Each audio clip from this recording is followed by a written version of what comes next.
Recorded live. Yo. Testing 1 2 1 2. Guard Your Girl Boxing Radio every Monday night.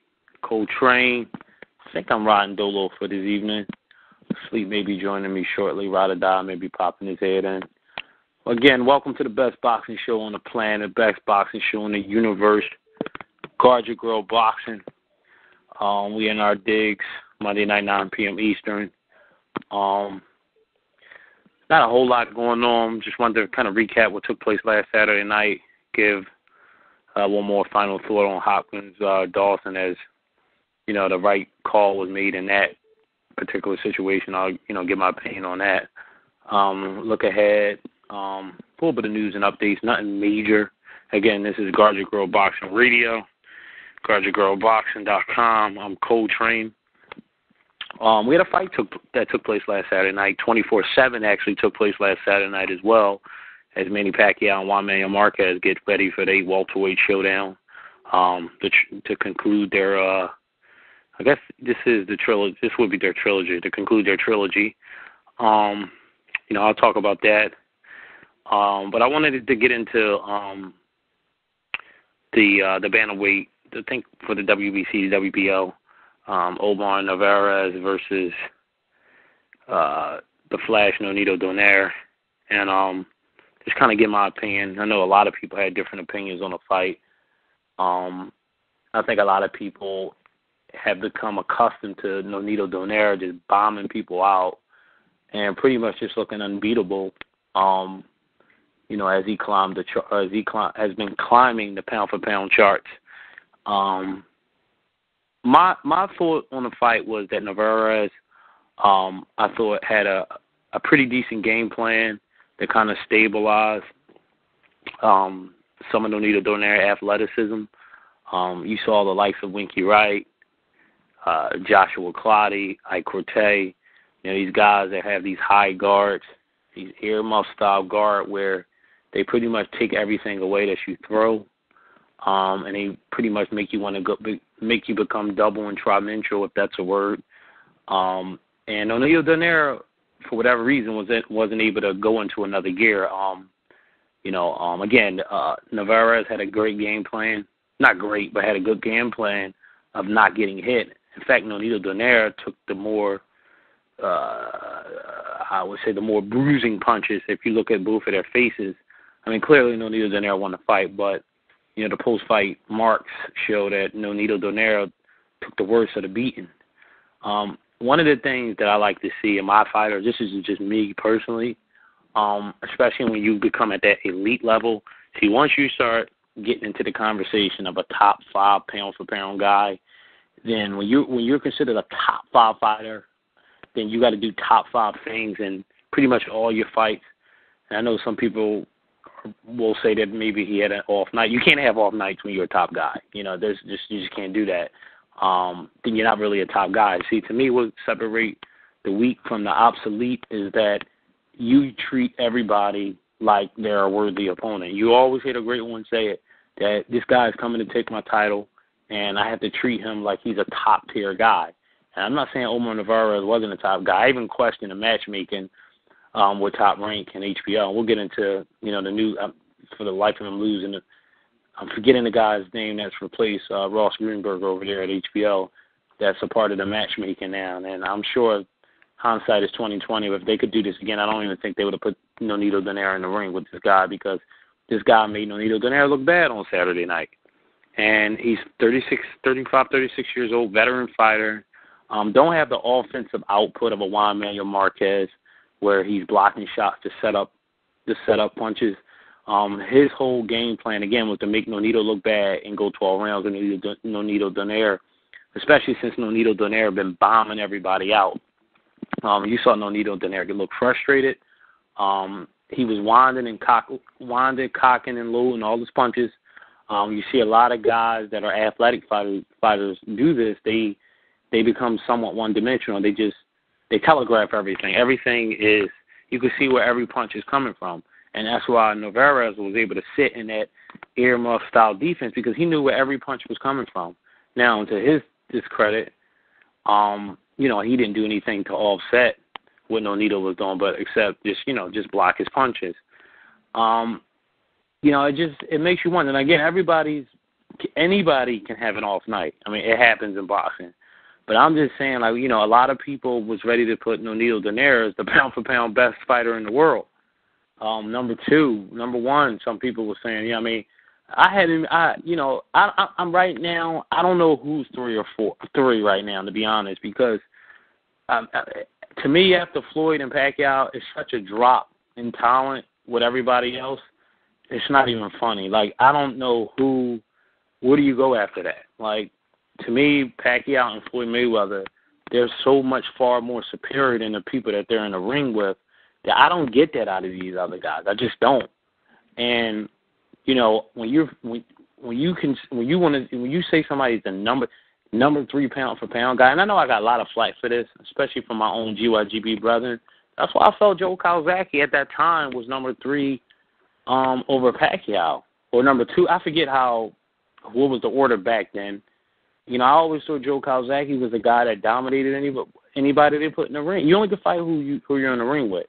And, when you consider yourself a top tier pound for pound in that top 3 echelon, you can't have off nights. I know it's not fair for me to be that critical, but it is what it is. Trinidad, even Mosley, when them dudes was pound for pound, 2s and 3s, they was killing cats. They didn't have off nights against some unknown journeyman style fighter. I mean, like I said, fair or unfair, it is what it is. But I'm not going to kill Nonito Donaire. He won the fight. I still think he's a great fighter. I still think that, I know everyone thinks he's big and he can move up in all these different weight classes, and perhaps I still don't think he could beat a guy like Eureka's Gamboa.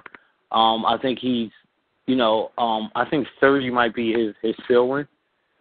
He's just a tall kid. He's not like a physically, naturally strong type of kid. He's just tall. He's bigger than everybody else.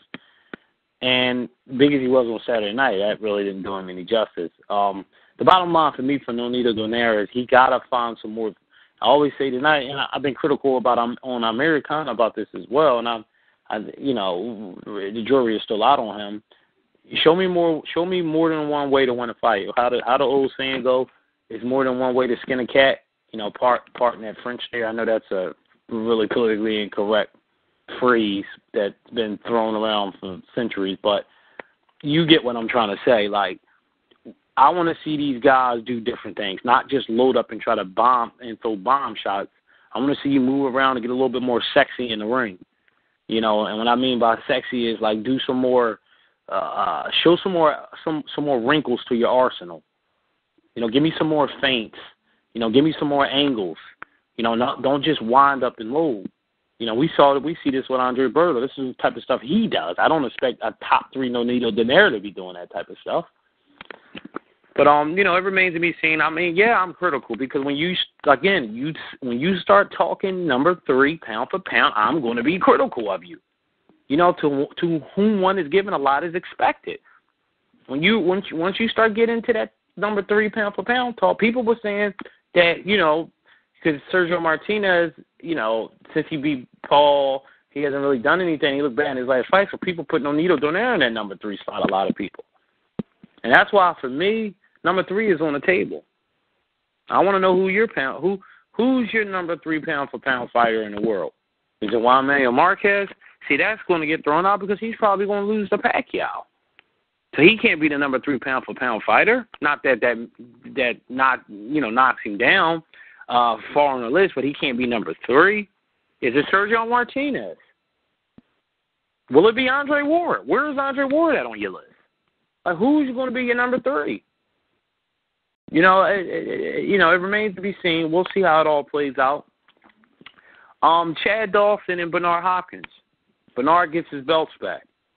Rightfully so, as he should.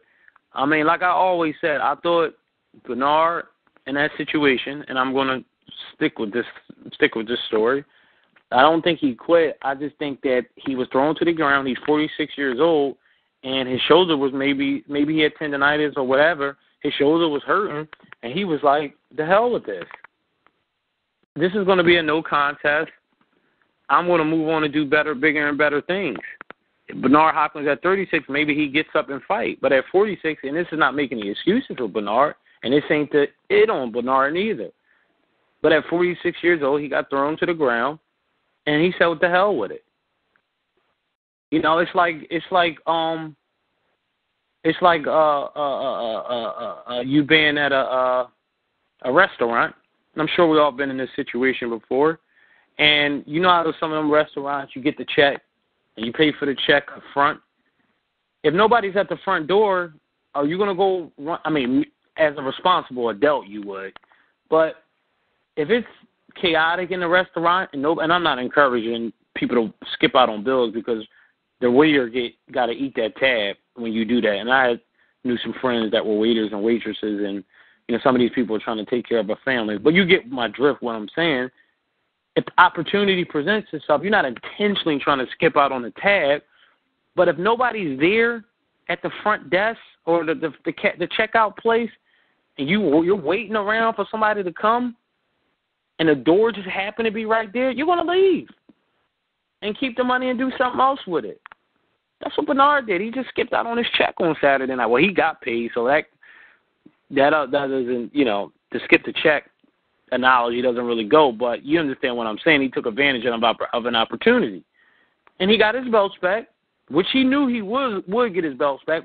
I mean, he didn't think he would have to go through a whole week. And I told y'all that last Monday, that I heard reports that he would get his belts back Thursday. Not that it was nothing shocking. You know, he should get his belts back. But the question is, for Bernard, everybody talking about Chad doesn't have any options. What's Bernard's options? What's his options? Wait for the loser of the Super 6 tournament? He definitely is not fighting Andre Ward. Y'all can forget about, y'all know he's not fighting Andre Ward. Call Frosh, maybe? I don't think Lucien Boutte needs Bernard. What's next for Bernard? He's definitely not fighting Tavares Cloud. Not that he's scared of Ward or Cloud, but Bernard at 46 years old is not trying to do a lot of work. And Andre Ward is too smart and too crafty for Bernard to be trying to deal with at 46 years old. Tavares Cloud, like I always tell y'all, he's the type of guy you can run him over with a Mack truck. He's going to get right back up on some Michael Myers-ish. So I'm wondering what's next for Bernard. Like, what is Bernard Hopkins going to do next in his career? As far as, and everybody's saying Chad don't have nothing, he actually has the better role, in my opinion, because he got Jean Pascal. And we all know Jean Pascal does great numbers in Canada. Somebody put a whisper in my ear and said, what about Jermaine Teller, a third fight? I don't know. I mean, Bernard seems to be into these gimmicky money-type situations. Maybe Jermaine Teller comes back looking good and he lures him into a fight. Sounds ridiculous. I know. I get that. But, again, Bernard is doing gimmicks. The Chad Dawson situation was unique because he got boxed in because the only way he can get the rematch with Pacquiao, he agreed to fight Chad Dawson. And that was a part of his servants package from HBO. 24/7, Juan Manuel Marquez versus Manny Pacquiao. Typical. So-called riffs in the Pacquiao camp. Juan Manuel Marquez hanging out in mountains. You know, it's hard when you got two guys that can barely speak English. Well, one guy that doesn't speak English, really, and one guy that barely speaks English, and they're nice guys. That's a hard sell when you're selling reality television, especially here in the States or abroad. You know, I think these reality shows are good are for people with personalities, no matter what you're doing. I mean, most of these reality shows that do well, is because the people that's a part of the reality show got personalities. Pacquiao, great fighter. You know, I think he's going to beat Marquez in 5 rounds. But I don't think 24/7 will do this fight any justice. Or injustice, I should say. Either or. I mean, will I watch it? Yeah, when I'm bored, I'll put it on because, you know, TV gets dull at times. But I'm not overly blown away by 24/7. Speaking of Manny Pacquiao, some news was out today. I mean, this was just a quote from Freddie Roach. It's out there. Google it, and you guys will see it. You know, Freddie Roach was talking about potential opponents for Manny Pacquiao, and he kind of couched and qualified each opponent. So, for instance, he was like Timothy Bradley, former, junior welterweight champion, great fighter or whatever, but really hasn't earned the opportunity to fight a Manny Pacquiao yet. So then he gets to Victor Ortiz. So now Victor Ortiz, he says, him and Manny Pacquiao, I think he said they're friends and that they know each other, and they fought wars and sparring. I don't know about y'all, but to me that sounds like a fight that's trying to be sold. When people start talking about the wars that they fought in a sparring match, you're setting a story. You're planting a seed. You know those little seeds that your mother or your grandmother had in those little packets that you get from the floral section in your local supermarket? And you put them in a little flower bed, and you keep sprinkling water and keep peeking out your window to see if they started to blossom yet. That's what Freddie Roach is doing. He just threw seeds in everybody's lap, and he's peeking out of his window to see and to see if anything's budding or if anything's blossoming. If that's a word. I just don't see how they could sell that fight. I don't. I'm gonna need a little bit more than a sparring match that they had for me to believe that Victor Ortiz holds any type of challenge to Manny Pacquiao. I ain't buying it. Then he went on to talk about, I think he talked about Mayweather. It was somebody else, somebody from the Ukraine. Shout out to the people on the board if y'all remember or know this fighter that Freddie Roach trained from the Ukraine, that he wants Manny Pacquiao to fight a welterweight. I don't know his name, but the dude is apparently a welterweight, and again, Roach training. But so he gets on to Mayweather, and he says about Floyd, well, obviously the guy, and I'm paraphrasing because I don't have the article in front of me. He say, obviously the guy doesn't want to fight us. We agreed. I don't think he said we agreed. He just said Mayweather don't want to fight him. And we've all been on this road before, and I'm not going down there tonight. Listen, man, if Pacquiao's not fighting Mayweather, he brought up Amir Khan. That was the other name he brought up, and he talked about how they're friends but boxing. He said we're running out of people to fight, which is true. We're running out of people to fight, so eventually we're going to have to start fighting some of these guys. So so you basically got Amir Khan, Victor Ortiz, Floyd Mayweather, and Timothy Bradley. If I had my pick, any order, Mayweather aside, Bradley, Khan. Yeah, Bradley or Khan. I don't need to know about the Ukraine dude, and there's no disrespect because I know Guard Your Girl Boxing get mad Ukraine love. We get love from all around the globe. But I don't know nothing about this Ukraine cat, and that's not a fight I would want to see Pacquiao in next. I would much rather see him in with a Bradley, a Khan, or a Sergio Martinez if that can be made at a catchweight, which that probably will not happen. Khan's getting a big fight. Rather if it's Mayweather or Pacquiao, he's going to be in a ring in a big fight. Now, granted, he got to take care of business against my man Lamont Peterson, who will be on the radio show with us in a couple weeks to come. But he's going to end up getting a big fight. So it's going to get interesting. And then that leaves Floyd Mayweather in the fold. Like, what does he do next? Like, who will he fight next? So we'll see how it all plays out. What else is going on? Super 6 concludes December 17th. Ward, Froch. So we'll see how it all plays out, man. Now, that's pretty much our show for the night. Again, man, I just wanted to drop some news, give my opinion on the Nonito Donaire situation. There's really not a whole lot of other things going on in boxing. We're at that, we're down the home stretch. They call this the fourth quarter. We'll get into Pacquiao, Cotto, Margarito a little bit later. We're nowhere near there yet. We'll cover over Pacquiao Marquez a little bit more. And, again, I'm going to just leave everybody out there with this final question. Who's your number 3 pound-for-pound fighter? Are you content we're putting Nonito, Donaire, Martinez there with absolute certainty. This is your show for the night. This is Coltrane, Guard Your Girl Boxing. Hit us up at guardyourgirlboxing@gmail.com. Peace and God bless to everybody.